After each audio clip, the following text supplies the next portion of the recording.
अभी जो आवाज़ आप सुन रहे थे ये थी दिल की आवाज़, एक हार्ट पेशेंट की दिल की आवाज़। एक ऐसा पेशेंट जो 10 सालों से हाइपरटेंशन की गोलियों पे है, 20 सालों से डायबिटीज़ की दवाइयों पे है और कुछ समय से इंसुलिन पे। ऐसे पेशेंट की हार्ट की आवाज़, heart sound, you can call it abnormal heart sound.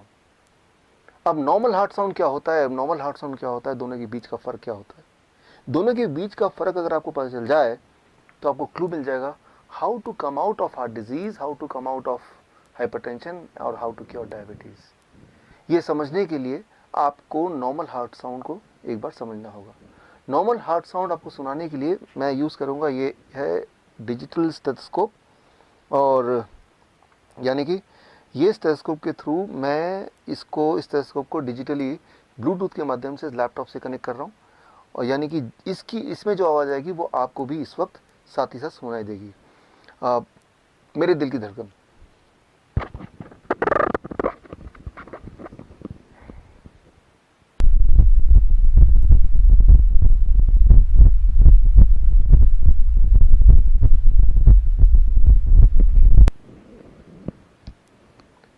अभी जो आपने आवाज़ सुनी ये है नॉर्मल हार्ट साउंड। वो जो आवाज़ थी वो थी एबनॉर्मल हार्ट साउंड। ये जो नॉर्मल हार्ट साउंड है इसमें आपने ध्यान दिया होगा तो आपने सुना होगा लब डब लब डब लब डब। वो जो हार्ट साउंड था उसमें भी था लब डब लब डब लब डब, लेकिन साथ में एक घिसने की आवाज़, एक रगड़ने की आवाज़। कैसे?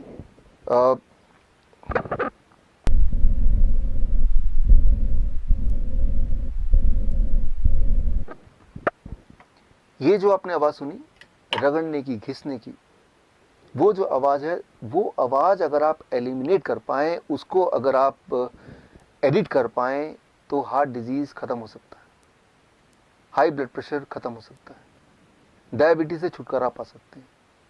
लेकिन ये कैसे करें, उसको समझने के लिए आपको एक सवाल का जवाब अंडरस्टैंड करना होगा। सवाल ये लब डब की आवाज़ आती कैसे है, ये आती कहाँ से है? एक्चुअली हमारे बॉडी में वॉल्व्स हैं, वो वॉल्व जब खुलते बंद होते हैं तो उसकी आवाज़ है। एक सवाल मेरा आपसे, हमारे बॉडी में कितने वॉल्व्स हैं? अगर आप किसी भी डॉक्टर से पूछेंगे तो बोलेंगे 4 वॉल्व्स। हाँ, 4 वॉल्व हार्ट में हैं, लेकिन पूरे बॉडी में कितने हैं? A 4 valves, B less than 100 valves, C less than 200 valves, D more than 250 valves. The right answer is, आपको जान के हैरानी होगी कि हमारे पूरे बॉडी में करीब 250 से भी ज़्यादा वॉल्व्स हैं, including the 4 valves in the heart. और वो सारे वॉल्व्स बिखरे हुए हैं, अलग जगह फिट हैं हमारे ब्लड वेसल्स में। हमारे ब्लड वेसल पाइप की तरह हैं, कुछ हैं जो बहुत बड़े अबाउट 2 सेंटीमीटर, कुछ है जो बहुत ही छोटे। लेकिन सारे ब्लड वेसल को एक के बाद एक लगा दें तो करीब 1 लाख किलोमीटर, यानी कि पृथ्वी का 2.5 चक्कर के बराबर। और उन ब्लड वेसल के बीच में अलग अलग जगह पे फिट हैं वॉल्व्स। वो वॉल्व्स की मैकेनिज्म अगर आप अंडरस्टैंड कर लें तो बात सामने थोड़ी क्लियर हो जाएगी। उसको अंडरस्टैंड करने के लिए आप मेरे इस एक्सपेरिमेंट पे गौर कीजिए। एक छोटा सा एक्सपेरिमेंट मैं आपको करके दिखाता हूँ, so that you understand what is valve and you understand the solution how you can get cured of hypertension, of diabetes, of heart disease within few days.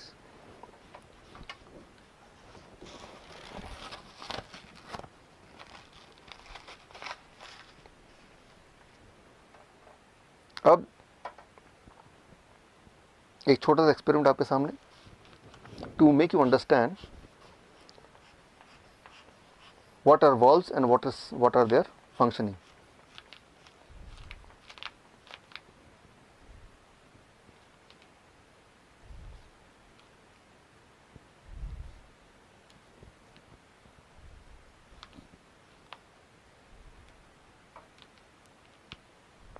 अब आप ध्यान देखेंगे तो आप देखेंगे यहाँ पे ये है ब्लड वेसल, और इसी तरह से पूरे बॉडी में ब्लड वेसल फैले हुए हैं। अब मैं अपने एक फिंगर से ब्लड वेसल के यहाँ पे मैं इसको अगर मैं ज़ोर से दबाऊँ तो ये ब्लड वेसल्स के ब्लड के फ्लो को मैं रोक रहा हूँ, और जो ब्लड इसमें भरा हुआ है उसको मैं अपने थंब से पुश कर रहा हूँ। मैंने इसको पुश कर दिया। अब पुश करने के बाद अगर मैं थंब हटा लेता हूँ तो ये ब्लड वापस नहीं आया, ये ब्लड वापस क्यों नहीं आया? क्योंकि यहाँ पे एक वॉल्व है, वो वॉल्व रोक रहा है ब्लड को वापस आने से। इसका मतलब वो वॉल्व अपना काम ठीक से कर रहा है। सो अब मैंने यहाँ से ये हटा दिया, अब धीरे धीरे ब्लड यहाँ से दोबारा, आप देखेंगे दोबारा से ये फ्लो होने लगा। This is called a normal functioning of valve. लेकिन कुछ पेशेंट्स में, कुछ केसेस में वॉल्व अपना काम ठीक से नहीं करती, यानी कि वॉल्व ब्लड को अपोजिट डायरेक्शन में फ्लो करने से रोक नहीं पाती ठीक से, जिसे कहते हैं वॉल्व रीगर्जिटेशन। और ऐसे में आती है सारी परेशानियां। इसको ज़रा समझें। हमारा जो ब्लड वेसल है उसमें ब्लड फ्लो होता है, जिसके माध्यम से ऑक्सीजन फ्लो होता है, जिसमें शुगर फ्लो होता है, कोलेस्ट्रॉल फ्लो होता है, कैल्शियम फ्लो होता है, मिनरल्स एंड विटामिन फ्लो होते हैं, वेस्ट मटेरियल फ्लो होते हैं, इम्यूनिटी फ्लो होती है, पूरे हमारे बॉडी का ट्रांसपोर्टेशन सिस्टम।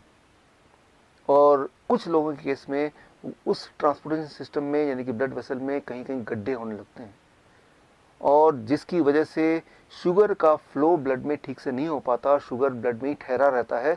और तब अगर वो ब्लड आप लेते हैं, ग्लूकोमीटर में डालते हैं, तो हाई ब्लड शुगर दिखाता है। या फिर कुछ केसेस में वो गड्ढों में कोलेस्ट्रॉल जम जाते हैं, कैल्शियम जम जाता है, जो ब्लॉकेज बन जाता है। और ब्लॉकेज बनने से ये जो ब्लड वेसल की जो डायमीटर है वो थोड़ा कम हो जाता है। Less diameter means more pressure, high blood pressure. और आप हाई ब्लड प्रेशर की दवाइयाँ लेते हैं, वो दवाइयाँ इन गड्ढों को ठीक नहीं करता, उन ब्लॉकेज को नहीं छेड़ता। वो दवाइयाँ क्या करती हैं, आपकी हार्ट को कमज़ोर कर देता है ताकि प्रेशर कम हो ब्लड का। यानी कि वो एक प्रॉब्लम और जोड़ देता है। वो ब्लॉकेज को तो ठीक करता ही नहीं है, ऊपर से आपके हार्ट को कमज़ोर कर देता है। सिमिलरली ब्लड शुगर की जो दवाइयाँ आप लेते हैं, वो क्या करता है, शुगर को ब्लड से निकाल के कहीं और छुपा देता है, हार्ट में छुपा देता है, किडनी में डाल देता है, आंखों के पीछे छुपा देता है। और जहाँ भी वो छुपाता है वो वाला ऑर्गन धीरे धीरे सड़ने लगता है। इसीलिए वो पेशेंट जो हाई ब्लड शुगर के पेशेंट है, जो डायबिटीज़ की गोलियाँ कई कई साल तक लेते हैं, वो अंधे हो जाते हैं, उनका हार्ट काम करना बंद कर देता है, उनका किडनी फेल होने लगता है, उनके एम्पुटेशन होना मजबूरी हो जाती है, क्योंकि वो पार्ट सड़ जाता है, सड़ने लगता है। यूँ मानो कि आपका घर है और आप झाड़ू लगा रहे हैं, और जो कचरा है वो डस्टबिन में ना डाल के, उसको बाहर ना फेंक के, आपने उसको बेड के नीचे छुपा दिया, आपने उसको अलमीरा के अंदर छुपा दिया। कुछ समय के लिए वो घर बिल्कुल साफ सुथरा लगेगा, लेकिन उसके बाद बदबू आने लगेगी, सड़न आने लगेगी, आप ऐसे घर में रह नहीं पाएंगे। आपका बॉडी भी एक घर है, ये जो ब्लड वेसल है ये एक ट्रांसपोर्टेशन सिस्टम है। और कुछ लोगों के केस में उस ट्रांसपोर्टेशन सिस्टम के बीच में कई कई जगह पे गड्ढे गड्ढे गड्ढे गड्ढे होने लगते हैं, जैसे हमारे पूरे देश में सड़कों पर गड्ढे हैं। और अगर वो गड्ढों का मेंटेनेंस हो जाए, अगर वो रिपेयर हो पाए, तो आप हार्ट डिजीज से छुटकारा पा सकते हैं, या डायबिटीज़ से छुटकारा पा सकते हैं, हाइपरटेंशन से छुटकारा पा सकते हैं, और वो जो एबनॉर्मल हार्ट साउंड है वो भी फिर गायब हो सकता है। लेकिन उसके लिए क्या करना होगा, गड्ढों को भरने के लिए अनफॉर्चुनेटली अभी तक ऐसी कोई दवा नहीं आई जो कि उन गड्ढों को भरे। लेकिन हाँ, कुदरत ने आपके बॉडी में एक ऐसी ताकत दी है जिससे आपका बॉडी खुद ही एक तरह का गैस प्रोड्यूस करता है, जिसे आप बोलते हैं नाइट्रिक ऑक्साइड। और वो गैस जब एक लेवल से ज़्यादा प्रोड्यूस होने लगता है, तो वो ब्लड वेसल की मेंटेनेंस करने लगता है। So that is Nobel prize winning science 1998। सो वो जो गैस है जिसे कहते हैं नाइट्रिक ऑक्साइड, वो ब्लड वेसल के इनर लाइनिंग जिसे बोलते हैं एंडोथेलियम लेयर, उसी में प्रोड्यूस होता है, जिससे वो गड्ढे भरने लगते हैं, वो ब्लॉकेज खत्म होने लगते हैं, ब्लड ट्रांसपोर्टेशन सिस्टम स्मूथ होने लगता है, और जिससे आपका ब्लड प्रेशर नॉर्मल रहने लगता है, आपकी ब्लड शुगर नॉर्मल होने लगती है, आपका हार्ट ठीक से काम करता है, और एकदम से आप ठीक हो सकते हैं, ठीक हो जाते हैं, अगर आपका बॉडी नाइट्रिक ऑक्साइड प्रोडक्शन को बढ़ा दे। अब सवाल यह है कि हम क्या करें कि हमारी बॉडी का नाइट्रिक ऑक्साइड प्रोडक्शन बढ़ जाए। उसके लिए I have to refer the China study, the biggest ever study of human nutrition disease. Human nutrition disease के बीच का जो कनेक्शन है, उसका सबसे बड़ा जो स्टडी है, जिसे बोलते हैं चाइना स्टडी, जो 2005 में रिलीज़ हुई थी। उस स्टडी के अनुसार कोई भी इंसान अगर whole plant food in its natural state में अगर खाने लगे, तो कुछ एक दिनों में ये जो लाइफस्टाइल डिजीज़ है उससे वो आज़ादी पा सकता है। लेकिन इसको मैं आपको समझाता हूँ 3 सिंपल स्टेप में, how to implement the China study recommendation in your life in 3 step, so that you can be free of lifestyle disease including hypertension, including diabetes, including heart disease within few days. Those 3 steps are, as you can see on the screen. Step 1, 12 बजे तक जो भी कुछ आप खाएं वो हो सिर्फ और सिर्फ फल, fruits and fruits. कोई भी 3-4 तरह के फल, वो मीठा हो, खट्टा हो, कैसा भी फल, वो केला हो सकता है, आम हो सकता है, चीकू हो सकता है, अमरूद हो सकता है, जो भी फल आपको पसंद हो, 3 से 4 तरह का फल जो अवेलेबल हो लें और वो एज ए ब्रेकफास्ट खाएं। कितनी quantity? It depends on your body weight. Let's say my body weight is 70 kg into 10, 700 grams or more of 4 kind of fruits, 3 to 4 kinds of fruits of your choice। एक बार में खाएं, 2 बार में खाएं, 4 बार में खाएं, 12 बजे तक आपको खाना है सिर्फ और सिर्फ फल, फल और फल। जितना ज़्यादा खाएंगे उतना अच्छा रहेगा, राइट? नो रोटी, नो चपाती, नो चाय, नो ब्रेड, नो बिस्किट, सिर्फ और सिर्फ फल, फल और फल, भरपूर खाना है। अब लंच, जब भी आप लंच में बैठें 2 प्लेट लेके बैठें, प्लेट 1 एंड प्लेट 2।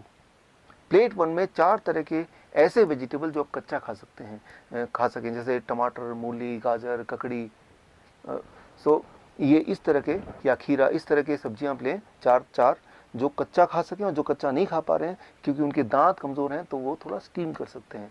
कच्चा ज़्यादा फायदेमंद है, लेकिन अगर नहीं खा पा रहे हैं किसी वजह से तो थोड़ा स्टीम कर सकते हैं। 3 से 4 तरह की ऐसी सब्जी जो कच्चा खा सकें या स्टीम करके खा सकें वो लें। और कितना खाना है, it depends on your body weight. That is my body weight is 70 kg into 5, that is 350 grams और मोर, या फिर उससे ज़्यादा, 3 to 4 kind of vegetable। This becomes your plate 1। पहले आपको प्लेट 1 इतना खाना है, और इतना खाने के बाद अब प्लेट 2। प्लेट 2 में आपके घर का बना हुआ रोटी, सब्जी, दाल, चावल, vegetarian food with less oil and less salt. कितना खाना है? जितने में आपका पेट भर जाए। आपको लग रहा होगा कि इतना सारा प्लेट 1 यानी कि रॉ वेजिटेबल खाने के बाद क्या मैं प्लेट 2 खा पाऊंगा? पहले 2-3 दिन में शायद नहीं खा पाएंगे, लेकिन उसके बाद आप नोटिस करेंगे कि जितना ज़्यादा प्लेट 1 खाएंगे उतना आपका एपिटाइट बढ़ेगा, उतना आपका हंगर बढ़ेगा, उतना ज़्यादा आप प्लेट 2 भी खा पाएंगे। यानी कि आपकी जो बॉडी की मेटाबॉलिज्म है वो रेट बढ़ जाएगी, आपके जो खाने की कैपेसिटी वो बढ़ जाएगी, और आपका जो एनर्जी लेवल है वो भी बढ़ जाएगा। सो मैं आपको कोई चीज़ मिस नहीं करने बोल रहा हूँ, मैं सिर्फ ये बोल रहा हूँ कि आपके एक्चुअल लंच से पहले प्लेट 1 यानी कि रॉ वेजिटेबल, वो भी एक पर्टिकुलर मात्रा या उससे ज़्यादा, अकॉर्डिंग टू द फॉर्मूला, जैसे मैंने बताया, आपका बॉडी वेट इंटू 5। ये है आपका lunch.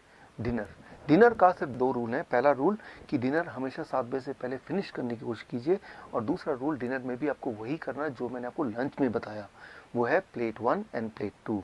Plate 1, 3 to 4 kind of vegetable in raw form, about your body weight into 5, that many grams, and then you can eat vegetarian meal with less salt and less oil as much as you want, right? So ये तीनों step, breakfast, lunch and dinner, right? So ये तीनों main मील, जो step 1 है breakfast, step 2 lunch and dinner में आपको ये करना है। अब final step, that is step 3, क्या नहीं करना है।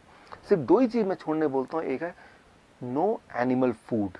कोई भी ऐसा फूड जो एनिमल से आता हो उसको आपको नहीं लेना है, जैसे दूध, दही, मक्खन या लस्सी या अंडा या चिकन या फिश, इनको आपको नहीं लेना है, बिल्कुल ज़ीरो कर देना है। एंड नंबर 2, कोई भी ऐसा चीज़ जो पैक्ड फॉर्म में हो या रिफाइंड फॉर्म में हो या डब्बे में हो, जैसे बिस्किट या ब्रेड या रस्क या नमकीन, इन चीज़ों को आपको नहीं लेना है। ये सिर्फ 2 चीज़ छोड़नी है। और हाँ, एक चीज़ और जोड़ लीजिए, रोज़ अपने बॉडी को करीब 40 मिनट सनशाइन दिखाइए। 30 से 40 minute you expose your body to sunshine, that becomes your step 3।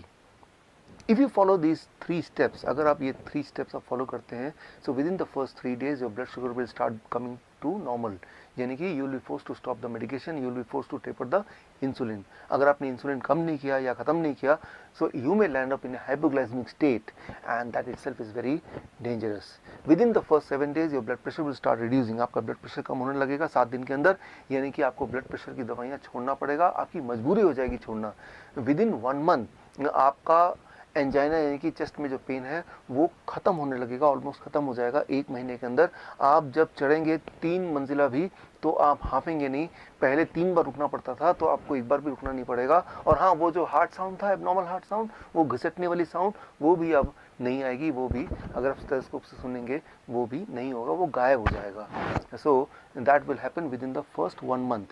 Your angina will go, your heart disease will go, that abnormal heart sound will also vanish, right? So that you can expect within 1 month. Within 2 months your thyroid will become normal, यानी कि thyroid की दवा आपको छोड़ना पड़ेगा या उसको taper down करना पड़ेगा। और अगर आपने ऐसा नहीं किया तो हाइपोथायराइड का हाइपरथायराइड भी हो सकता है, जो कि अगेन एक बहुत बड़ी प्रॉब्लम है। And with in the first 3 months आपका बॉडी वेट नॉर्मल रेट में आ जाएगा, यानी कि नॉर्मल BMI, ये इन ए हेल्दी वेट कैटेगरी में आ जाएगा। And this all will happen with in the first 3 months of following this diet in these 3 steps. कई बार मेरे पास पेशेंट आते हैं, वो बोलते हैं डॉक्टर साहब मैंने आपकी रिकमेंडेशन को फॉलो किया और 3 महीने के अंदर मेरा ब्लड शुगर, मेरा ब्लड प्रेशर, मेरी हार्ट डिजीज़, बॉडी वेट हर एक में फ़ायदा हो गया, अब मुझे इस डाइट पे कब तक रहना है। मैं उनको एक ही उदाहरण देता हूँ, और वो उदाहरण ये कि मान लो कोई आदमी आपके पास आता है पूरी तरह से कीचड़ से लथपथ, आपको बोलता है कि मुझे साफ़ होना है, मुझे क्या करना है। आप बोलेंगे जाइए जाके नहा लीजिए। वो नहा के साफ़ सुथरा क्या आता है, बोलता है कि मुझे कब तक नहाना है। अरे भाई, जब तक आपको साफ रहना है, यानी कि जीवन में हर दिन। सिमिलरली आपका जो ब्लड वेसल है वो रोज़ ही टॉक्सिन उसमें भर जाते हैं, जम जाते हैं, और रोज़ ही उसकी मेंटेनेंस होने की आवश्यकता होती है। यानी कि रोज़ ही आपके बॉडी में नाइट्रिक ऑक्साइड का एनफ मात्रा में प्रोडक्शन होना बहुत आवश्यक है, और वो तभी हो सकता है जब ये डाइट आप लगभग रोज़ फॉलो करें।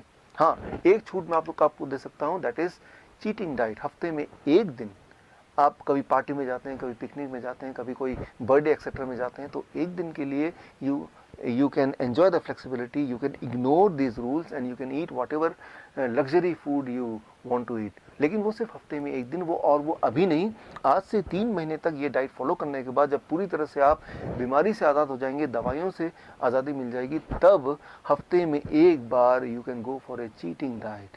यानी कि मैं ये बोलना चाह रहा हूँ कि you are enjoying the social celebration also and you are enjoying the good health also। ये डाइट अगर आप फॉलो करेंगे तो आप बीमार पड़ नहीं सकते, और जो बीमार हैं वो बीमार रह नहीं सकते। This is doctor Biswaroop Roy Chowdhury. All the best. जय हिंद। Thank you.